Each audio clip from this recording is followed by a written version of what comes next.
అండి. Good morning. ఇవాళొచ్చేసి నా day అనేది స్టార్ట్ అయిందండి. మేము మాత్రం చాలా బాగున్నాం. మీరందరూ బాగున్నారనుకుంటాను. ఇవాళొచ్చేసి బాబుకి హాఫ్ డే స్కూల్ ఉందండి. సో, అందువల్ల నేనైతే ఫుడ్ ప్రిపరేషన్ లంచ్‌కి ఏం చేయట్లేదు. అండ్ టిఫిన్‌కొచ్చేసి ఉప్మా సింపుల్ ప్రాసెస్‌లో ఎలా చేయాలో చూపిస్తాను. ఒకసారి నా స్టైల్‌లో చూడండి. ముందుగా స్టవ్ ఆన్ చేసేసి లిడ్ పెట్టాను. అందులోనే 1 టేబుల్ స్పూన్ అంత ఆయిల్ తీసుకున్నానండి. అందులో పోపు దినుసులనేది వేసేసాక మినపప్పు అనేది కొద్దిగా ఎక్కువగా తీసుకోండి. టేస్ట్ అనేది బావుంటుంది. అండ్ అందులోనే ఒక 2 టేబుల్ స్పూన్ అంత పల్లీలు అండ్ 4 ఎండుమిర్చిని విరిచి ఏసేసానండి. ఇక్కడ పచ్చిమిర్చి అనేది వేయలేదు నేను. ఎండుమిర్చితోని కూడా టేస్ట్ బావుంటుంది. ఒకసారి ఇలా ట్రై చేయండి. అండ్ చిన్న ఆనియన్ ఒకటి తీసుకున్నాను. ఆనియన్ కాస్త ఫ్రై అనేది అయిన తర్వాత మీరొచ్చేసి 3/4 టీ స్పూన్ అంత అల్లం వెల్లుల్లి పేస్ట్ ఎయ్యాలి. అల్లం వెల్లుల్లి పేస్ట్ చాలామంది యూజ్ చెయ్యరు. బట్ ఈ ఉప్మాలో కొంచెం వేయడం వల్ల టేస్ట్ అనేది బావుంటుంది. అందులో ఎండుమిర్చి ఏసాం కాబట్టి ఇంకా బావుంటుంది. అందులోనే కొద్దిగా కరివేపాకు అండ్ అల్లం వెల్లుల్లి పేస్ట్ ఏసి కొంచెం పచ్చి వాసన పోయేంత వరకు ఫ్రై అనేది అవ్వనివ్వండి. నేను 3/4 గ్లాస్‌కి రవ్వకు వచ్చేసి 1 ½ అంత వాటర్ తీసుకున్నాను. సో, సుమారుగా మీరు అందాజు చూసి వేసుకోండి. వాటర్ అనేది బాగా బాయిల్ అవ్వాలి. అండ్ టేస్ట్‌కి తగ్గంత సాల్ట్ కూడా వాటర్‌లోనే ఏసి బాయిల్ అనేది చేసుకోండి. అండ్ ముందుగానే నేను రవ్వనొచ్చేసి వేయించి ఎయిర్ టైట్ కంటైనర్ బాక్స్‌లో స్టోర్ చేస్తానండి. అండ్ ఒకవేళ మీ దగ్గర రవ్వ చాలా గనక ఉంటే మిడిల్‌లో ఏయించినా కూడా మీకు మధ్యలో 1 మంత్‌కు ఒకసారి అలా ఎండకు పెట్టారనుకోండి పురుగు అనేది రాదు ఉప్మా రవ్వ. అండ్ ఇడ్లీ రవ్వకొచ్చేసి మాత్రం వేయించకూడదు. అది అలానే ఉంచాలి. కానీ ఎండకు పెట్టడం వల్ల మీకు 15 డేస్‌కి ఒకసారి అలా పెట్టారనుకోండి బాగా ఎండున్నప్పుడు మీకు అలా 3, 4 మంత్స్ అయినా కూడా పురుగు అనేది రాదండి. అండ్ నేను రవ్వకి ఇంకా ప్రిపరేషన్ చేసేసి రవ్వ దగ్గరకు ఉడికేంత వరకు పెట్టేసి లాస్ట్‌గా కొద్దిగా కొత్తిమీర జల్లి దించేసుకోండి.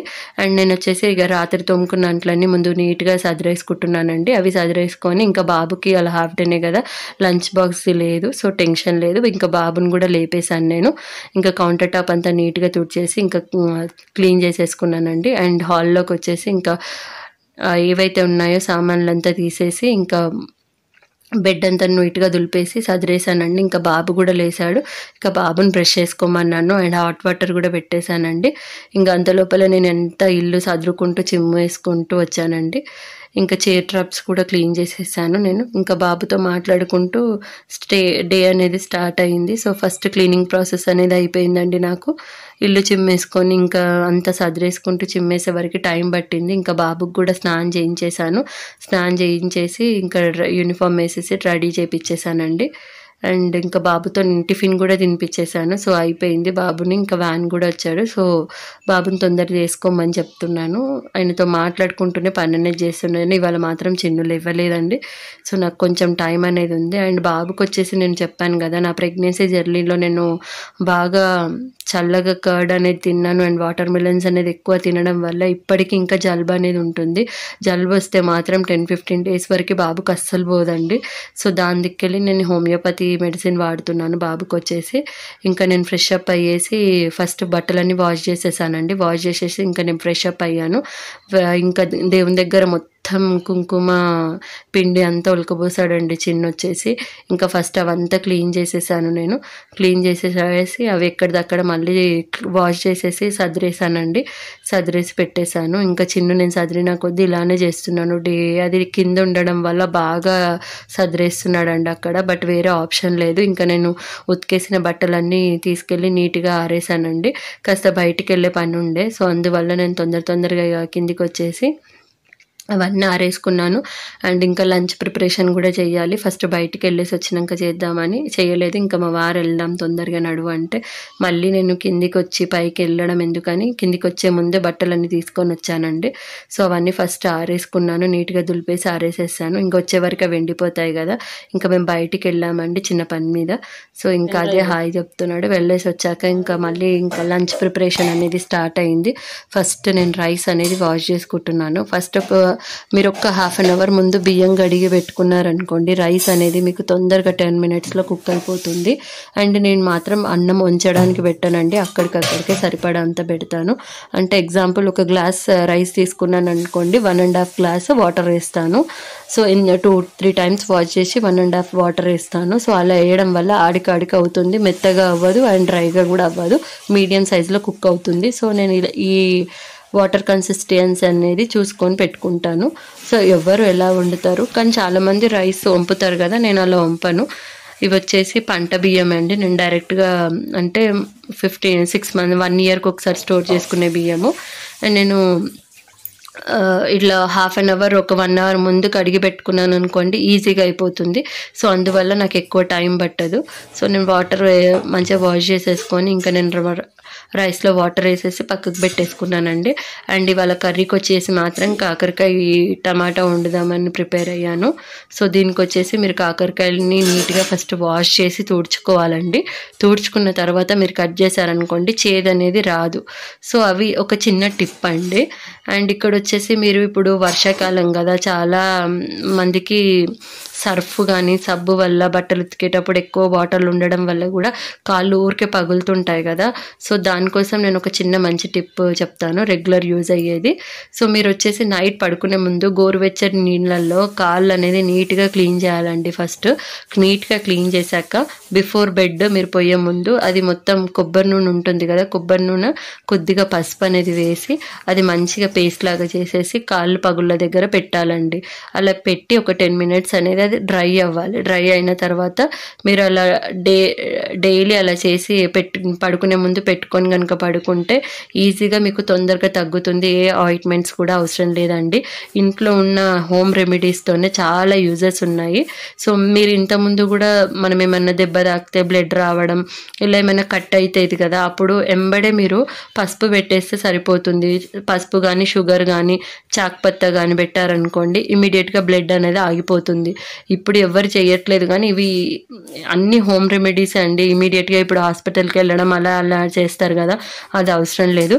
నేను రీసెంట్గా ఒకటి ఇన్సిడెంట్ కూడా అయ్యిందని చెప్పాను కదా, నా మీద గుడ్డు బొండలు వేసేటప్పుడు నాకు హ్యాండ్ మొత్తం ఒక ఎగ్ అంతా వచ్చి రైట్ హ్యాండ్ మీద చిమ్మి పడిందండి. ప్రీవియస్ వీడియోలో మీరు చూస్తే కనిపిస్తుంది. దానికి వచ్చేసి నేను ఏమీ చేయలేదు, అప్పటికప్పుడు ఫస్ట్ నెయ్యి అప్లై చేశాను. నెయ్యి అప్లై చేసిన 10 minutesకి వచ్చేసి నేను కోల్గేట్ పేస్ట్ అనేది మొత్తం అప్లై చేశానండి. నాకు ఆ డే మొత్తం కొంచెం చిమ్ అని మండింది, కాకపోతే ఇంత కూడా బొగ్గలు అనేది రాలేదు. అండ్ కాలిన మరక కూడా నాకు ఏమీ లేదు, అంత ఆయిల్ పడినా కూడా. సో ఇది చిన్న చిన్న టిప్స్ అండి, కాకపోతే తెలియదు చాలామంది. తెలుసుకొని యూజ్ చేస్తే మటుకు మీకు 100% హాస్పిటల్కి వెళ్ళి టెన్షన్ పడాల్సిన అవసరం కూడా ఉండదు. సో నేను ఇక్కడ వచ్చేసి కాకరకాయని ముందుగా నీట్గా వాష్ చేసేసి దాని పైన కొంచెం బెరుగుగా ఉంటుంది కదా, అది మాత్రం నైఫ్తోని కొద్దిగా రివర్స్ చేసేసి తీసేసాను. అండ్ చిన్నతో ఇక్కడ మాట్లాడుకుంటూనే నేను వర్క్ చేస్తున్నానండి. చిన్న వచ్చేసి చదువుకుంటా అన్నాడు. సో ఆయనకు రైమ్స్ పెట్టాను, ఇంకా రైమ్స్ పెట్టి అవి చూడమని చెప్తున్నాను. అది మాట్లాడుకుంటూనే నేను పని చేస్తున్నాను. ఇక్కడ వచ్చేసి ఒక పెద్ద సైజు ఆనియన్ తీసుకున్నానండి. ఇది చేదు ఉంటుంది కాబట్టి ఆనియన్ అనేది ఎక్కువగా తీసుకుంటే బాగుంటుంది. అండ్ ఇప్పుడు నేను వండిన ప్రాసెస్లో వండితే కనుక అసలు మీకు చేదు అనేది ఉండదు. ఒకసారి చూడండి. అంటే ఒక్కొక్కరు ఇది కూడా మాకు తెలియదు అనేవాళ్ళు చాలామంది ఉంటారు. బట్ ఒక్కొక్కరు ఒక్కొక్క ప్రాసెస్లో వండుతారు, అది టేస్ట్ కూడా డిఫరెంట్గా ఉంటుందండి. సో మా మమ్మీ వండేది అలా ఉంటుండే, నేను వండింది అలా ఉంటుంది. అలా ఒక్కొక్కరు మా అత్తయ్య ఒకలాగా, ఇలా ఒక్కొక్కరు ఒక్కొక్క ప్రాసెస్లో వండుతారు. సో నేను వండే ప్రాసెస్ మీకు చెప్తాను. నేను మాత్రం ఆల్మోస్ట్ మా నాన్నమ్మ దగ్గరనే నేర్చుకున్నానండి. తను 100 years ఎబోనే ఉండే, అయినా అంటే తను చెప్తుండే ఎలా చేయాలి అని, తన పక్కకు ఉండి చెప్పడం, నేను అలా చేయడం. బిఫోర్ మ్యారేజ్ ఇంట్లో బాగా కుకింగ్ ఇంట్రెస్ట్ ఉంటుండే. సో అలా నేను బాగా చేసిందే ఉంది. నేను ఎక్కువ కుకింగ్ మీద బాగా చూపించేదాన్ని. సో అలా నేర్చుకున్న వంటలే అండి నావన్నీ. మా నానమ్మవే, నాకు ఎవరు నేర్పించలేదు. మా నానమ్మ చెప్తే నేను నేర్చుకునే ఉన్నాయి. సో ఇక్కడ వచ్చేసి చిన్ను సతాయిస్తున్నాడు ఏమన్నా స్నాక్స్ ఏమని. సో జంతికలు ఉండే పండుగకు చేసినాయి, అవి ఆయనకి ఇచ్చేసి ఇంకా ఆయన తినుకుంటూ టీవీ చూస్తున్నాడు. ఒకటే సతాయిస్తున్నాడు అండి వాళ్ళు మాత్రం. అంత వాటర్ అంతా పడేయడము, అంత ఇల్లంతా 3-4 times క్లీన్ చేశాను ఇవాళ అయితే. చాలా టూ మచ్గా చేస్తున్నాడు. ఆనియన్ వచ్చేసి బాగా పవర్ ఉందండి, నాకు వాటర్ అనేది నాన్ స్టాప్గా కాడుతుంది. ఇలా ఉన్నప్పుడు నేను ఒక్క ఆనియనే కాబట్టి డైరెక్ట్గా కట్ చేశాను. మీరు ఎప్పుడైనా ఎక్కువగా ఆనియన్స్ కట్ చేసేది ఉంటే మాత్రం వాటర్లో ఆనియన్స్ అనేది పొట్టు తీసి వేసి కట్ చేశారనుకోండి, వాటర్ అనేది కారదు, అంత ఘాటు అనేది రాదు మీకు. నేను వచ్చేసి ఇంకా కాకరకాయని పొడుగ్గా కట్ చేసుకుంటున్నానండి. అంటే ఒక్క దాంట్లో 4/4 పార్ట్సెస్ చేసేసాను. నేను 1:4లో చేసేసి మళ్ళీ ఆ పీసెస్లో కూడా నేను మళ్ళీ 8 or 9 అట్లా సన్నగా చాప్ చేసుకున్నాను. ఆనియన్ ఎలా చాప్ చేస్తామో అలా మీడియం సైజులో సన్నగా చాప్ చేసేసుకున్నాను. అంటే 1/4 కిలో అంతా తీసుకున్నానండి నేను కాకరకాయ వచ్చేసి. సో నేను అది తీసేసుకొని ఇంకా నేను కుకింగ్ ప్రాసెస్ అనేది చెప్తాను. కాకరకాయని ఎప్పుడైనా మీరు చేదు రాకుండా ఉండాలి అంటే మీరు కొద్దిగా పసుపు అండ్ రాక్ సాల్ట్ వేసి కాకరకాయని వీలంత వరకు ఫస్ట్ వేసి పక్కకు పెట్టాలండి. పిసికి పక్కకు పెట్టాలి. బాగా ఒక 1/2 hour ముందన్న మీరు ఇట్లా పిసికి పక్కకు పెట్టడం వల్ల అందులో ఉన్న వాటర్ అంతా బయటికి వస్తుంది. ఆ వాటర్ అనేది వెళ్ళిపోతే కనుక మీకు చేదు అనేది వెళ్ళిపోతుంది. సో అలా ఒకసారి పిసికి పక్కకు పెట్టుకున్న తర్వాత మీరు దాన్ని 2-3 times మంచిగా నీట్గా వాష్ చేసుకున్నారనుకోండి, మీరు నార్మల్గా అప్పుడు కర్రీ ఎలా వండుతారో అలా వండేస్తే మీకు చేదు అనేది అస్సలు ఉండదు. సో అదే ప్రాసెస్లో నేను ఇవాళ చేసి చూపిస్తున్నాను. అండ్ ఇక్కడ వచ్చేసి మీకు ఇవాళ నేను టిప్స్లలో చెప్పాను కదా, మామూలుగా మీకు ఫేస్ మీద కానీ ఎప్పుడైనా పింపుల్స్ లాంటివి వస్తాయి కదండి, దానికి ఎన్నెన్నో రెమెడీస్ అండ్ మీరు కాస్మెటిక్స్ అలా యూజ్ చేసి ఉంటారు కదా. ఈ చిన్న టిప్ అనేది ఫాలో అవ్వండి. నార్మల్గా కోల్గేట్ పేస్ట్ ఉంటుంది కదా, normal white colour Colgate paste, అది వచ్చేసి పింపుల్ ఉన్న దగ్గర అంటే ప్రెస్ చేయకూడదు, జస్ట్ ఇట్లా డాట్ లాగా అప్లై చేసేసేయాలి. బిఫోర్ నైట్ మీరు అలా అప్లై చేయండి. అలా 3 or 4 days కంటిన్యూస్గా పెట్టారనుకోండి, ఆ పింపుల్ అనేది డౌన్ అయిపోయి అదంతలా అది వెళ్ళిపోతుంది. సో ఇది కూడా ఒక మంచి టిప్ అండి. మీరు ఇవి యూజ్ చేయండి. అంటే నేను ఇది ఫాలో అయిన తర్వాతనే మీతో షేర్ చేస్తున్నాను, ఇవి నాకు తెలిసినవి. సో ఇలా చేస్తే కనుక మీకు పింపుల్ కూడా పోతుంది. అండ్ మీకు చెప్పాను కదా, నేను ఇలా ఆయిల్ పడిన వెంటనే వాటర్ కానీ క్లాత్తో రబ్ చేయడం కానీ మండుతుందని అలా ఏమి చెయ్యొద్దు. ఆయిల్ పడిన వెంబడే మీరు వచ్చేసి ఇది నేను చెప్పిన విధంగా చేయండి. ఫస్ట్ నెయ్యితోని మంచిగా అప్లై చేశారనుకోండి, వేడి అది మంట అనేది మీకు తగ్గిపోతుంది. దాని తర్వాత వచ్చి కోల్గేట్ పేస్ట్ అనేది అప్లై చేశారనుకోండి, ఏదైనా అప్లై చేయండి, ఇక్కడ డాబర్ రెడ్ కానీ కోల్గేట్ కానీ పెప్సిడెంట్ కానీ ఏదైనా ఏ పేస్ట్ అయినా మొత్తం మీకు ఎక్కడ కాలిందో ఆ పార్ట్ అంతా అప్లై చేశారనుకోండి, చల్లబడుతుంది. అండ్ ఆ డే మాత్రం మీరు వాటర్లో పెట్టొద్దు హ్యాండ్. నెక్స్ట్ డేకి మీకు అది కోల్గేట్ పేస్ట్ వెళ్ళిపోతుంది, డ్రై అయిపోయి, అండ్ అది నార్మల్ అయిపోతుంది. మీకు మరక కూడా కాదు అండ్ బొగ్గలు కూడా రావండి అలా చేయడం వల్ల. సో నేను ఏవైతే టిప్స్ మీతో షేర్ చేస్తున్నానో అవి 100% వర్క్ అవుతాయి. అండ్ నేను చేసినవి మీకు చెప్తున్నాను.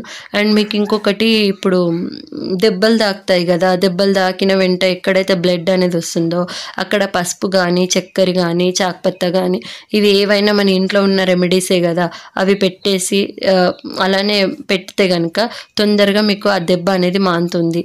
దాని తర్వాత మీకు ఏదైనా మరక అవ్వకుండా ఉండాలి అంటే కనుక నేను ఇంతకుముందు చెప్పినట్టు పేస్ట్ అనేది అప్లై చేయాలి. ఫస్ట్ దీంతో బ్లడ్ అనేది ఆపేసేయండి. మీరు ఆపేసినాక మళ్ళీ నీట్గా వాష్ చేసేసి అక్కడ మరక అనేది అవ్వకుండా ఉండాలంటే ఫెయిర్ అండ్ లవ్లీ ట్యూబ్ కానీ మీరు కోల్గేట్ పేస్ట్ కానీ పెట్టారనుకోండి, అది మీకు మరకలాగా అవ్వదు. నేను ఇక్కడ వచ్చేసి ఇంకా కాకరకాయకి వచ్చేసి ఆనియన్ కట్ చేసుకున్నాను, అండ్ ఇది కాకరకాయ కట్ చేసుకున్నాను, అండ్ 4 పచ్చిమిర్చి కూడా తీసుకున్నానండి పెద్ద సైజు, అవి కూడా కట్ చేశాను. అండ్ దీనికి వచ్చేసి కొద్దిగా కరివేపాకు అండ్ కొద్దిగా కొత్తిమీర కూడా తీసుకున్నాను. సో లాస్ట్గా అవి నేను ఏ ప్రాసెస్లో చేస్తానో చూపిస్తాను. నేను ఇది స్లో మోషన్లో ఎందుకు పెట్టాను వీడియో అంటే, నేను టిప్స్ చెప్పడానికి నాకు వీడియో అంతా ఎడిటింగ్ చేసినాక టైం అనేది సరిపోవట్లేదు. సో ఈ కటింగ్ టైంలో నాకు వచ్చిన ఐడియా ప్రకారం మీతో టిప్స్ కూడా నేను షేర్ చేయాలి అన్న కాన్సెప్ట్ కొద్దే చేస్తున్నాను. అండ్ మీకు నా వీడియోస్ కనుక మీరు ఫాలో అయితే చాలా మటుకు నేను చాలా టిప్స్ మీకు యూస్ఫుల్ అయ్యేటివి చాలా షేర్ చేశాను. మీరు కంటిన్యూగా నా వీడియోస్ అనేది ఫాలో అవ్వండి, నన్ను సపోర్ట్ చేయండి. సో మీకు నా నుంచి చాలా మటుకు యూస్ఫుల్ టిప్స్ అనేటివి వస్తాయి. మీరు నా వెనుక చూస్తున్నారు కదా, అన్ని ఎయిర్ టైట్ కంటైనర్స్ ఉన్నాయి బాక్సెస్, అవన్నీ నేను డీమార్ట్లో తీసుకున్నానండి. నాకు వచ్చేసి డిఫరెంట్గా ఇలా ఉంటే కనుక నచ్చదు కిచెన్లో. నేను సేమ్ ఈక్వల్ కలర్స్లోనే తీసుకుంటాను. సో నాకు 3 సెట్ వచ్చేసి 110 రూపీస్ ఏమో పట్టింది. 1 kg మస్కు స్టోర్ చేసుకోవచ్చు. అది నేను క్లియర్గా మీకు వీడియో కూడా తీస్తాను.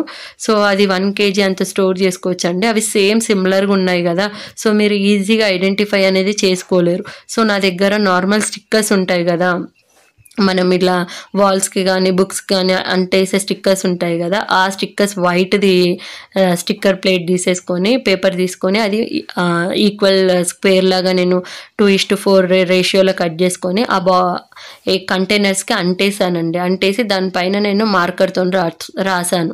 అంటే ఈ బాక్సెస్లో ఏవేవి ఉన్నాయి అని రాసి పెట్టుకున్నాను. అంటే ఈజీగా అవుతుంది నేను అన్ని తీయడం కాకుండా. ఇంకా రెగ్యులర్ యూసేజ్ నార్మల్గా ఏవైతే చాక్పత్త చక్కెర లాంటివి సాల్ట్ కారం అవి ఉంటాయో అవి మాత్రం నార్మల్ ట్రాన్స్పరెంట్ బాక్సెస్లో పోసుకున్నాను. అవి ఈజీగా గుర్తుపట్టవచ్చు. ఈ కింద మాత్రం నేను ఏవైతే కంటైనర్స్ తీసుకున్నానో యాష్ కలర్లో అవి మాత్రం మీరు ఇలా తీసుకుంటే కనుక మీరు ఇలా స్టిక్కర్ లాగా పెట్టుకోండి. మంచి టిప్ అండి ఇది, ఈజీగా ఫైండ్ అవుట్ చేసుకోవచ్చు. అండ్ అన్ని పట్టుకొని మీరు సమ్మరు జిడ్డు అనేది బాక్సెస్కి అంటకుండా ఉంటుంది. అండ్ 1 మంత్కి ఒకసారి నీట్గా వాష్ చేసుకోవడం వల్ల మీకు అస్సలు క్లీనింగ్ ప్రాబ్లం అనేది ఉండదు. సో నేను ఎప్పటికప్పుడు క్లీన్ చేస్తాను కాబట్టి నాకు అంత నీట్గా ఉన్నాయి. నేను ఇప్పుడు తీసుకొని కూడా 6-7 ఇయర్స్ అవుతుందండి. ఇవి ఇప్పుడు కొత్తగా కొన్ని అయితే కావు. సో నేను యూజ్ చేసే పర్పస్ విధానం బట్టి అవి ఇన్ని రోజులు యూజ్ అనేది అయ్యాయి. సో నేను అందుకే చెప్తున్నాను, చిన్న చిన్న టిప్స్ అండ్ నేను యూజ్ అయ్యే మెథడ్స్లో మీరు చేశారనుకోండి అస్సలు పాడవ్వవు, మీకు ఖర్చు అనేది చాలా తగ్గుతుంది నేను చెప్పే ప్రాసెస్లో చేస్తే కనుక. సో నేను ఇది ఎయిర్ టైప్ కంటైనర్ బాక్స్ అన్నారు కదా, స్టీల్ అయితేనేమో మీకు చాలా స్పేస్ ఎక్కువ తీసుకుంటుంది అండ్ చాలా అన్నీ పట్టవు. అంటే మనం ఎక్కువగా ఏం తీసుకోము, మన చిన్న ఫ్యామిలీ కాబట్టి కేజీ లోపలనే కేజీస్ అంతానే ఉంటాయి కాబట్టి నేను మళ్ళీ ఈ కేజీస్ అన్ని ఈక్వల్ కంటైనర్స్ అట్లా 3 సెట్స్ తీసుకున్నానండి. నా దగ్గర మొత్తం 9 బాక్సెస్ ఉంటాయి. సో అలా అవి తీసుకున్నాను. మళ్ళీ ఆ 9కి పైన కూడా మళ్ళీ 9 సేమ్ ట్రాన్స్పరెంట్ అది వచ్చేసి ఫ్లిప్కార్ట్లో తీసుకున్నానండి. అవి నాకు 3 పేర్స్ వచ్చేసి 80 రూపీస్ లాగా పడింది ఒక్కటి. సో అవి చాలా థిన్గా ఉందండి ఫ్లిప్కార్ట్లో వచ్చేసి, అవి తీసుకున్నాను. సో రెగ్యులర్ యూసేజ్ అన్నీ అలా పెడతాను. అండ్ కందిపప్పు, మినపప్పు, పెసరపప్పు, ధనియాలు ఇలాంటివి ఉంటాయి కదా ఆ కింద స్టోరేజ్ చేస్తాను. ఇంకా పిండి అలాంటివి ఉండేటివేమో ప్లాస్టిక్ కంటైనర్స్లో పెద్ద వాటిలలో చేస్తాను, అవి ఎక్కువగా మోతాదులో ఉంటాయి కాబట్టి. సో నేను ఇవి ఇలా చేస్తానండి. అండ్ షుగర్లో కూడా మీరు ఒక 4 లవంగాలు అలా వేసి పెట్టారనుకోండి, బెల్లంలో కానీ షుగర్లో కానీ మీకు చీమలు అనేది అస్సలు రావండి. సో అది చూసుకోండి. కొన్ని టిప్స్ అనేటివి చాలా రెగ్యులర్ యూజ్ అయ్యేటివి అండ్ మన మిడిల్ క్లాస్ ఫ్యామిలీస్కి బాగా సెట్ అయ్యే విధంగా నేను చెప్తాను. సో ఇక్కడ వచ్చేసి నేను 3-4 టైమ్స్ నీట్గా వాష్ చేసేసాను. అండ్ ఉప్పు పసుపు వేసి బాగా పిసికి పక్కకు పెట్టిన తర్వాత నేను అది మొత్తం వాటర్ అంతా తీసేసి గట్టిగా పిండి మళ్ళీ నేను 2-3 టైమ్స్ ఫ్రెష్ వాటర్తో క్లీన్ చేశానండి. అదే లిడ్ని వచ్చేసి నేను స్టవ్ ఆన్ చేసేసి ఒక స్టవ్ మీద రైస్ అనేది పెట్టుకున్నాను. అండ్ ఇంకో స్టవ్ మీద వచ్చేసి మీకు ఈ కాకరకాయ కర్రీ అనేది ఎలా చేయాలో చూపిస్తాను. ప్రాసెస్ వచ్చేసి ముందుగా స్టవ్ ఆన్ చేసేసి లిడ్ పెట్టేశానండి. కొంచెమే కాబట్టి నేను చిన్నగా తీసుకున్నాను. అండ్ ఇక్కడ వచ్చేసి నేను ఇది మనం కిచెన్ వండేటప్పుడు మాత్రం ఎంత క్లమ్జీగా అయిపోతుంది కదా అండి, అది ఎంత ఉండడానికి ఎంత టైం పడుతుందో క్లీనింగ్ కూడా అంతే ఉంటుంది. సో నేను అది చేసుకుంటూనే ఇక్కడ క్లీనింగ్ ప్రాసెస్ అనేది కూడా చేసేసాను మీతోని మాట్లాడుకుంటూనే. సో నేను స్టవ్ అనేది ఆన్ చేసేసి ఇక్కడ 2 టేబుల్ స్పూన్ అంత ఆయిల్ తీసుకున్నానండి. ఇందులో వచ్చేసి పోపు దినుసులు అండ్ కొద్దిగా కరివేపాకు అండ్ వేసుకున్నానండి. అండ్ మినపప్పు కూడా వేసాను. నేను అన్నిట్లలో పోపులలో మినపప్పు అనేది నార్మల్గా యూసేజ్ ఎక్కువగా చేస్తాను నేను, హెల్త్ పరంగా మంచిది అని అండ్ టేస్ట్ పరంగా కూడా బాగుంటుంది.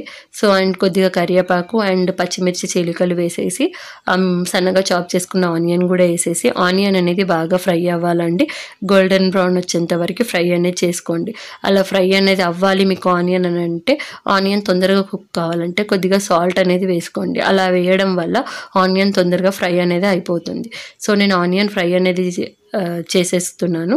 అందులోనే కొద్దిగా 1 టేబుల్ స్పూన్ అంత అల్లం వెల్లుల్లి పేస్ట్, 3/4 టీ స్పూన్ అంత పసుపు వేసుకోండి. వేసి ఆల్రెడీ మీరు పసుపు వేసి కాకరకాయని కడిగారు కాబట్టి నేను ఇక్కడ 3/4 టీ స్పూన్ అంతనే వేసాను.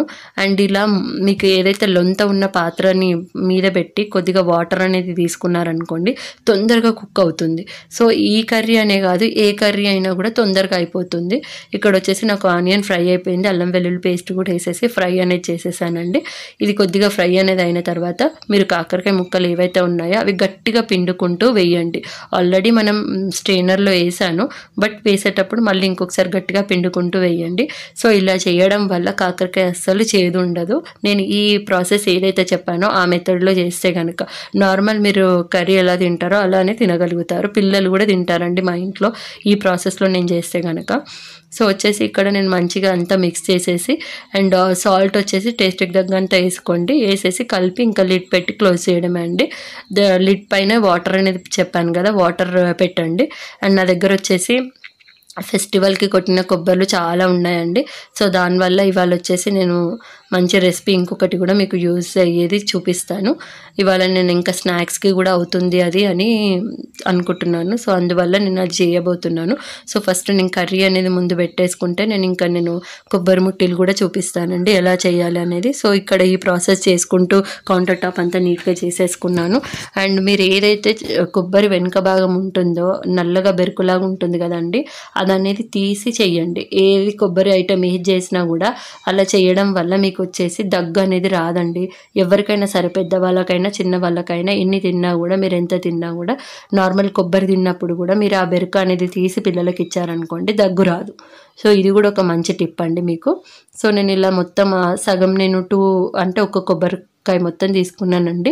2 చిప్పల్ని తీసేసి కట్ చేసి అది మొత్తం తీసేసాను, బయటికి తీసేసి ఆ బెరుకు ఉన్న భాగం మొత్తం తీసి నేను ఇలానే పెట్టాను. ఒకవేళ మీ దగ్గర కొబ్బరి చిప్పలు కనుక ఎక్కువ ఉంటే, ఫ్రెష్గా ఉండాలి, మీరు చట్నీలలో యూజ్ చేసుకునే విధంగా ఉండాలి అంటే కనుక మీరు కొబ్బరి చిప్పలు ఏవైతే ఉంటాయో అవి డీప్ ఫ్రిడ్జ్లో పెట్టాలండి. డీప్ ఫ్రిడ్జ్లో పెట్టిన తర్వాత మీకు ఒక 1 అవర్ తర్వాత మీరు ఇలా కొట్టారనుకోండి ఈజీగా వచ్చేస్తుంది చిప్ప, అండ్ ఆ లోపల ఉన్న కొబ్బరి సపరేట్ అయిపోతాయి. సో ఇది కూడా ఒక మంచి టిప్ అండి. మీరు ఇలా కొట్టాలి, రౌండ్గా రావాలంటే మాత్రం అలా చేయండి. అలా చేసిన తర్వాత మీరు నార్మల్గా బయట స్టోర్ చేయొచ్చు. 1 వీక్ 10 డేస్ ఫ్రిడ్జ్లో పెట్టినా కూడా మీకు పాడవ్వదు చిప్ప తీసేసి పెడితే కనుక. సో చిప్పతో పెడితే మాత్రం మీకు నల్లగా అవుతుంది.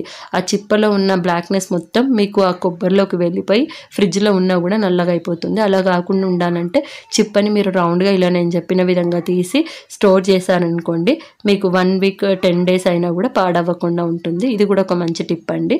అండ్ ఇక్కడ వచ్చేసి నేను ఆ బెరుకు అనేది అంతా తీసేసాను. నాకు చాలా టైం పట్టింది. ఇంకా అది నార్మల్గా మీరు పొటాటో తీసేదాంతో కూడా తీయొచ్చు, కానీ కొంచెం జాగ్రత్తగా తీయాల్సి వస్తుంది. ఎందుకంటే అది బ్రేక్ అవుతుంది కదా, మళ్ళీ చెయ్యి అనేది కట్ అవుతుంది. సో నేను చాకుతోనే తీసానండి ఇక్కడ. ఇంకా దాని తర్వాత వాష్ ఏం చేయకండి, ఎందుకంటే నేను అది బెరుకంతా తీసేసాక క్లాత్ పెట్టి తుడిచేసి నీట్గా మళ్ళీ నేను అదంతా మిక్సీ అనేది చేయాలి. మిక్సీకి వచ్చేసి అస్సలు వాటర్ అనేది యూజ్ చేయొద్దండి. ఆ పౌడర్ అనేది అది కొబ్బరిది ఇది ముదురుగా ఉందండి, అంటే అంత లేతగా లేదు. లేతగా ఉంటే మాత్రం పాలలాగా వచ్చేస్తుంది. ఇది ముదురుగా ఉంది కాబట్టి మీకు ఏమంత వాటర్ లాగా రాదు. సో ఈజీగా గ్రైండ్ అనేది అయిపోతుంది. సో అట్లా నేను ఒక 3-4 టైమ్స్ వచ్చేసి నేను అలా గ్రైండ్ అనేది చేసేసానండి. నాకు ఒక్క బౌల్ మాత్రమే అయ్యింది. సో అది బాగా మిక్సీ అనేది చేశాను. అది అవుతూనే ఇక్కడ నేను మిడిల్లో వచ్చేసి కర్రీ అనేది కలుపుకుంటూ ఉంటున్నాను, అడుగు అనేది అంటకుండా. ఇక్కడ వచ్చేసి నేను 2 మీడియం సైజ్ టమాటోస్ తీసుకున్నానండి. దీనికి వచ్చేసి అవి సన్నగా చాప్ చేసేసుకొని మిడిల్లో ఇలా లొంతలాగా చేసి అవి టమాటాస్ వేసి కొద్దిగా మగ్గిన తర్వాత కలపండి. అలా చేయడం వల్ల కింద అడుగు భాగం అనేది అంటకుండా ఉంటుంది అండ్ మీకు టమాటా కూడా ఈజీగా కుక్ అయిపోతుంది. సో అది టమాటా కొద్దిగా కుక్ అయిన తర్వాత కలిపేసుకొని నేను అందులో 2 టేబుల్ స్పూన్ కారం పొడి వేసాను. ఆల్రెడీ పచ్చిమిర్చి వేసాను కాబట్టి చూసి వేసుకోండి. అది వేసేసాక కలిపేసుకోండి, మంచిగా కలిపేసుకొని ఆ లిడ్ మీద ఏదైతే వాటర్ పెట్టారో ఆ వాటర్ వేసేసి కొద్దిగా బాయిల్ అనేది అయిన తర్వాత 1 టేబుల్ స్పూన్ వచ్చేసి నువ్వుల్ని వేయించి పౌడర్ చేశాను, అది వేసాను. అండ్ ఒక్క చిన్న రెబ్బంతా బెల్లం ముక్క వేసానండి. అండ్ 1 స్పూన్ వచ్చేసి కొబ్బరి తురిమేసాను. సో ఇలా వేయడం వల్ల టేస్ట్ బాగుంటుంది, చేదు అనేది అవ్వదు. ఇంకా నా కర్రీ అనేది అయిపోయింది. దగ్గర పడ్డాక లాస్ట్గా కొద్దిగా కొత్తిమీర జల్లి తీసేసుకోవడమే. ఇంకా నేను కొబ్బరి పొడి కూడా మిక్సీ చేశాను కదా, అది కూడా నాకు సన్నగా పౌడర్ అనేది అయిపోయింది. అది అయిన తర్వాత ఒక బౌల్లోకి తీసుకొని అదే మిక్సీ జార్లోకి 1 స్పూన్ జీలకర్ర, 1 స్పూన్ ధనియాలు, కొద్దిగా కరివేపాకు అండ్ ఒక 10 వెల్లుల్లి రెబ్బలు అండ్ ఒక 10 పచ్చిమిర్చి అంత తీసుకోండి. అండ్ టేస్ట్కి తగ్గంత సాల్ట్ అనేది చూసి వేసుకోండి. అండ్ ఒక మీడియం సైజ్ ఆనియన్ కూడా అండి. ఆనియన్ అనేది వేయడం వల్ల మీకు డిఫరెంట్ టేస్ట్ అనేది వస్తుంది. చాలామంది ఒకవేళ మీకు ఆనియన్ వేయొద్దు పాడవుతాయి అనుకుంటే కనుక ఆనియన్స్ స్కిప్ చేసేయచ్చు. ఇక్కడ కొద్దిగా బరకగా పట్టేసుకొని ఆ పేస్ట్ అనేది ఆ కొబ్బరి మిశ్రమంలో వేయాలి. వేసేసాక ఆ 2 మిక్స్ చేసుకోండి. అండ్ ఇందులో వచ్చేసి నేను 1 టేబుల్ స్పూన్ బియ్యం పిండి తీసుకున్నాను. అండ్ కొద్దిగా పెద్దగా ఉందండి స్పూన్ వచ్చేసి నాది. అండ్ 2 టేబుల్ స్పూన్ వచ్చేసి శనగపిండి తీసుకున్నానండి. ఒకవేళ మీకు తక్కువ కనుక పడితే కనుక మళ్ళీ మీరు శనగపిండిని యాడ్ చేసుకోవచ్చు. బియ్యం పిండి వేయడం వల్ల మీకు క్రిస్పీగా ఉంటుంది. అండ్ ఇందులో 3/4 టీ స్పూన్ అంత పసుపు అండ్ కొద్దిగా ధనియాల పొడి గరం మసాలా అనేది యాడ్ చేశానండి. గరం మసాలా వేయడం వల్ల వడలు చాలా టేస్టీగా ఉంటాయి ఈ కొబ్బరి ముట్టిలు. సో ఇది వచ్చేసి నేను ఆయిల్ అనేది డీప్ ఫ్రై అయిన తర్వాత చేతులకు ఆయిల్ కానీ నూనె కానీ అప్లై చేసుకొని చిన్న అప్పాల్లాగా అంటే చెక్కల్లాగా ఒత్తేసుకొని మీరు డీప్ ఫ్రై అనేది చేసుకోవాలి. మీడియం ఎప్పుడైనా ఫ్రై చేసేటప్పుడు మీడియంలోనే ఉండాలండి. స్టవ్ వచ్చేసి పైన మీకు క్రిస్పీగా లోపల మెత్తగా చాలా బాగుంటుంది కొబ్బరి ముట్టిలు ఇలా చేసుకోవడం వల్ల. అండ్ మీకు ఇది చెప్పేంత వరకు ఎవరు గుర్తుపట్టరు కొబ్బరి ముట్టిలు అని కూడా. అంత టేస్ట్ అనేది అంత బాగుంటుంది. మీ దగ్గర కొత్తిమీర ఉంటే కొత్తిమీర కూడా వేసుకోవచ్చు. పేస్ట్ చేసేటప్పుడే వేసుకోవాలి. లేకపోతే మీరు ఇక్కడ ఆనియన్ సన్నగా చాప్ చేసి కూడా వేసుకోవచ్చు. అలా వేయడం వల్ల మీకు ఆయిల్ ఎక్కువ అబ్జర్వ్ చేస్తుంది. ఇలా పేస్ట్ చేయడం వల్ల ఆయిల్ కూడా తక్కువ పడుతుంది. నేను ఎంత ఆయిల్ వేసానో అంతే ఆయిల్ లాస్ట్ వరకు మీకు ఉంటుంది చూడండి ఇక్కడ. సో అలా డీప్ ఫ్రై అనేది అన్నీ నేను ఇలానే చేతికి అందికుంటూ చేశానండి. నాకు వచ్చేసి ఇంకా 1/2 అవర్ లాగా టైం పట్టింది. సో నేను ఇక్కడ ఒక కొబ్బరి మాత్రమే చేశాను. ఇంకా మీరు ఎక్కువ క్వాంటిటీలో చేయాలంటే ఇంకా ఎక్కువ నేను ఏదైతే చెప్పానో అలా మీరు ఇంగ్రీడియంట్స్ని డబల్ చేసుకుంటూ చేయండి. అలా ఈక్వల్ క్వాంటిటీస్లో తీసుకొని చేశారనుకోండి పర్ఫెక్ట్గా వస్తుంది. ఇప్పుడు నేను ఎలా చేశానో అలా చేస్తే ఇంత కూడా తడి లేదు అండ్ ఎక్కువగా డ్రైగా లేదు, ఎక్కువగా మెత్తగా లేదు. మీడియం సైజులో చేశాను చూడండి. అండ్ స్టవ్ వచ్చేసి మీడియంలో పెట్టి నేను ఫ్రై అనేది చేయడం వల్ల ఈజీగా అయిపోయింది. ఇంకా నేను కుకింగ్ ప్రాసెస్ అయిపోయింది అని కొద్దిగా రిలాక్స్ అయ్యే టైంకి వచ్చేసి ఇంకా మా బాబు ఫిల్టర్ అనేది ఆన్ చేసి పెట్టాడండి. ఫిల్టర్లో 1 టిన్ వాటర్ పడుతుంది కదా, ఆ వాటర్ అంతా పోయింది కింద. నాకు ఇక్కడ వచ్చేసి కిచెన్లో హోల్ అనేది ఇచ్చారు కానీ అందులో వాటర్ పోదు. సో నాకు డబల్ వర్క్ అయిపోయింది. మళ్ళీ ఆ వాటర్ అంతా తీయడానికి చాలా టైం పట్టిందండి. దగ్గర 15 మినిట్స్ దాకా అయిపోయింది. సో అదంతా క్లీన్ చేసేసి వచ్చి ఇంకా రైస్ వేసేసి పిల్లలకు కాకరకాయ కర్రీ అండ్ కొబ్బరి ముట్టి లంచ్కి పెట్టేసి ఇంకా మంచిగా లంచ్ అనేది చేసామండి. టేస్ట్ పరంగా చాలా బాగా కుదిరాయి. సో నేను చెప్పిన ప్రాసెస్లో మీరు ఒకసారి ట్రై చేసి చూడండి. మాకు ఇది కూడా తెలియదా అని అనకండి. చాలామంది తెలియని వాళ్ళు కూడా ఉన్నారు. ఒక 50% మాత్రం తెలియని వాళ్ళు ఉంటారు కదా. సో అలా నేను లంచ్ అనేది అయిపోయాక వచ్చేసి ఈవినింగ్ స్నాక్స్కి వచ్చేసి బాబు ఇంకా చాలా రోజుల నుంచి మైసూర్ బోండా అడుగుతున్నాడు. సో దానికి ప్రిపరేషన్ చేస్తున్నాను. నేను 2 కప్స్ అంతా మైదా పిండిని జల్లించి తీసుకున్నానండి. అందులో ఏమైనా ఉంటే కూడా తీసేయచ్చు. సో ఆ పిండిలో 1 స్పూన్ జీలకర్ర మొత్తం చేతిలో వేసి రబ్ చేసి వేసాను. అందులో టేస్ట్కి తగ్గంత సాల్ట్ అండ్ కొద్దిగా వంట సోడా వేసానండి. వేసేసి 1 గ్లాస్ పెరుగు అండ్ 1/2 గ్లాస్ వచ్చేసి వాటర్ వేసేసి బాగా ఒకే డైరెక్షన్లో బీట్ చేయాలి. అది మొత్తం మీకు ఎట్లా అంటే ప్లఫీగా రావాలి అంటే లోపల మొత్తం ప్లఫీగా బయట డ్రైగా ఉంటుంది కదా మన హోటల్స్లలో వేసే మైసూర్ బోండా, అలా వస్తుంది మీకు. బాగా ఒకే డైరెక్షన్లో బాగా బీట్ చేయడమే ఒక 15 మినిట్స్ అన్నా మీరు ఈజీలీ బీట్ చేయాల్సి వస్తుందండి. ఇది వచ్చేసి మీకు ఒకవేళ హెల్త్ పరంగా మంచిది కాదు మైదా అనుకుంటే ఇదే రేషియోలో మీరు గోధుమ పిండితో కూడా చేయొచ్చు. కాకపోతే గోధుమ పిండికి వచ్చేసి ఎక్కువసేపు బ్యాటర్ని బీట్ చేయాల్సి వస్తుంది. మైదా పిండికి ఒక 10-15 మినిట్స్ చేస్తే సరిపోతుంది. సో నేను ఇంకా అదంతా బీట్ చేసి పక్కకు పెట్టేసుకొని ఇంకా అంట్లు చాలా ఉండిపోయాయండి కుకింగ్ చేశాక. అండ్ ఇవాళ నాకు బియ్యం కూడా నిండుకున్నాయి. సో అది కూడా నేను నీట్గా వాష్ చేసేసాను. అండ్ ఫిల్టర్ వాటర్ మొత్తం పోయింది కదా, నేను ఇంకా ఫిల్టర్ది కూడా నీట్గా క్లీన్ చేసేసాను. నాకు ఇక్కడ క్లీనింగ్కి కిచెన్లో ఇవాళ అయితే అసలు స్టార్ట్ కిచెన్లో ఎప్పుడైతే వచ్చానో అప్పటి నుంచి నాన్ స్టాప్గా పనే ఉంది. సో నేను కంటిన్యూషన్గా టైం అనేది స్కెడ్యూల్ చేసుకుంటూ వచ్చాను కాబట్టి నాకు ఒక లెవెల్లో అయిపోతుంది. అంటే 24 గంటలు కిచెన్లోనే ఉండలేం కదా. సో ఇలా చేయడం వల్ల నేను ఎప్పటికప్పుడు క్లీనింగ్ అనేది చేస్తాను. ఎంత క్లీన్గా అయిపోయింది కదా. ఇంకా తినేసాక మళ్ళీ ఇంకా పిల్లలంతా అన్నం అంతా చేసేసారండి. సో మళ్ళీ ఇల్లంతా నీట్గా చిమ్మేసుకున్నాను. ఇల్లంతా నీట్గా చిమ్మేసి ఇంకా బాబుతో మాట్లాడుకుంటూ ఇంకా ఆయనకు తినిపించాను కూడా. ఇక్కడ ఆయన మాత్రం తినడానికి మొత్తం చైర్లు వచ్చేసి చాలా స్టోర్ చేసేసాడు. మళ్ళీ చైర్స్ తీసేద్దామన్నా కూడా తీయనియరండి. 2 పిల్లలు, వాళ్ళిద్దరికి చెరొక్కటి అన్నది ఎవరిని తీసుకొని ఇవ్వరు. సో అది తీయలేను. అందులో స్టోరేజ్ మాత్రం కంటిన్యూగా స్టోర్ చేస్తారు. సో నేను ఇక్కడ మళ్ళీ అన్నీ సదురుకుంటూ ఆల్రెడీ నేను 3 టైమ్స్ ఇల్లంతా చిమ్మేశాను. మళ్ళీ సేమ్ యథావిధిగా ఇదిగా చేశారు. సో నేను ఇక్కడ వచ్చేసి మళ్ళీ నీట్గా ఇల్లంతా చిమ్మేసుకున్నాను. ఇంకా చిమ్మేసుకొని ఇవాళ హాఫ్ డేనే కదా బాబుకి వచ్చేసి స్కూల్. సో ఇంకా నేను పిల్లలు వచ్చేసి ఇక కాసేపు రిలాక్సేషన్ అయ్యే లోపల నేను కూడా ఒక హాఫ్ అన్ అవర్ అంత 1 అవర్ అన్న టైం రిలాక్సేషన్ తీసుకుంటానండి. రిలాక్స్ అవుతాను. లేకపోతే కంటిన్యూగా చేయడం వల్ల మార్నింగ్ 5కి లేసినప్పటి నుంచి చేస్తే ఇంకా నాకు కూడా హెడ్ఏక్ అయిపోతుంది. సో నేను 1 అవర్ రెస్ట్ తీసుకున్నాను. అండ్ 1 అవర్ వచ్చేసి పిల్లలు కింద సైకిల్ కూడా దొక్కిపించాను. నేను కూడా వాకింగ్ కూడా వెళ్ళేసి వచ్చాము మేము. సో ఇక్కడ వచ్చేసి నేను ఫ్రీడమ్ రిఫైండ్ ఆయిల్ తీసుకుంటున్నానండి. ఆయిల్ అనేది తక్కువగా అబ్జర్వ్ చేస్తుంది. ఇది రియల్గానే అడ్వర్టైజ్ పరంగా కాదు. సో నేను వచ్చేసి ఆయిల్ డీప్ ఫ్రైకి పెట్టాను. మధ్యాహ్నం ఏదైతే కొబ్బరి ముట్టిలోకి వాడానో అదే ఆయిల్ ఉండే, అందులోనే ఇంకా కొద్దిగా ఆయిల్ అనేది తీసుకున్నాను. ఈ మైసూర్ బొండాకు వచ్చేసి కొద్దిగా ఆయిల్ ఎక్కువగానే అబ్జర్వ్ చేసుకుంటుంది. సో నేను ఏవైతే అంట్లు అనేది తోమేసానో అవన్నీ ఫస్ట్ నీట్గా సదిరేసుకుంటూ ఆయిల్ అనేది పెట్టేసి ఇంకా నేను అది సదిరేసుకుంటూ ఆయిల్ అనేది డీప్ ఫ్రైకి పెట్టేశానండి. 2 పనులు అనేది అవుతుంది. సో ఇలా చేయడం వల్ల మనకు టైం అనేది సేవ్ అవుతుంది అండ్ ఇది కూడా అవుతుంది. ఇంకా నేను మధ్యాహ్నం వండిన కాకరకాయ ఉంది, రైస్ ఉంది. సో ఇంకా నాకు చేయాల్సిన అవసరం లేదు. అండ్ ఇంకా మైసూర్ బోండా మనం ఇప్పుడు 6 అవుతుంది ఈవినింగ్. సో ఈ టైంకి తిన్నాక ఇంకా అలా డిన్నర్ చేస్తామో చేయమో కూడా తెలియదండి. సో ఫస్ట్ వేడివేడిగా నేను మైసూర్ బోండా అనేది వేసాను. నేను ఏ ప్రాసెస్లో అయితే వేస్తున్నానో అలా వేస్తారనుకోండి మీకు సేమ్ పర్ఫెక్ట్ షేప్లో వస్తాయి అండ్ మీకు ఆయిల్ కూడా ఎక్కువ అబ్జర్వ్ అవ్వదు నేను చెప్పిన ప్రాసెస్లో మీరు పిండి కనుక తడిపితే. అండ్ కొద్దిగా మీరు వేసే ముందు కూడా మళ్ళీ ఇంకొకసారి పిండిని బీట్ చేయండి. అండ్ అందులో ఒక 2 టేబుల్ స్పూన్ అంత ఆయిల్ వేసి బీట్ చేయాలండి. అలా చేయడం వల్ల మీకు ఆయిల్ అనేది ఎక్కువ అబ్జర్వ్ అవ్వదు. అండ్ నేను వచ్చేసి స్ట్రెయినర్లోకి టిష్యూ పేపర్స్ అనేది వేసి రెడీగా పెట్టుకున్నాను. అండ్ ఏదైతే మీరు పొజిషన్ అనేది వేస్తారో బొటన్ వేల్ అనేది కిందికి పెట్టాలి.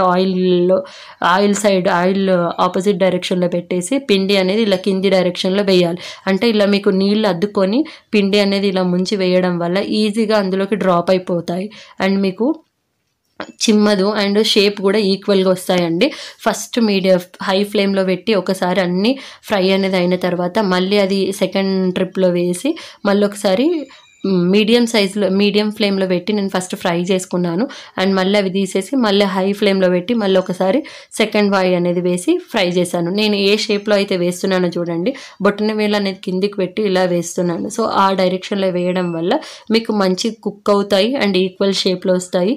పిండి మాత్రం ఎప్పుడు వేసినా ఇదనే కాదు, ఏదైనా మనము డీప్ ఫ్రైకి చేసేటప్పుడు వలర్లు కానీ గారెలు కానీ బోండాలు కానీ పునుగులు కానీ ఏ వేసినా కూడా చెయ్యి అనేది వాటర్ అద్దుకొని వేయడం వల్ల మీకు పిండి ఎక్కువగా అంటదు అండ్ ఎక్కువ వేస్ట్ అనేది అవ్వదు.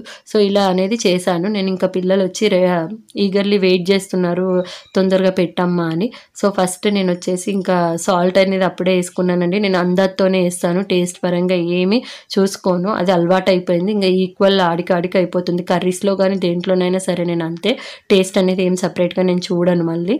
సో నేను ఇంకా అన్నీ అలానే మొత్తం వేసేసుకున్నాను. ఇంకా సరిపోతుంది అని అనుకుంటే మాత్రం నేను పిండి తీసి పక్కకు పెట్టుకుంటాను. అన్నీ ఒకేసారి వేసి చల్లగా ఏం పెట్టను నేను పిల్లలకు.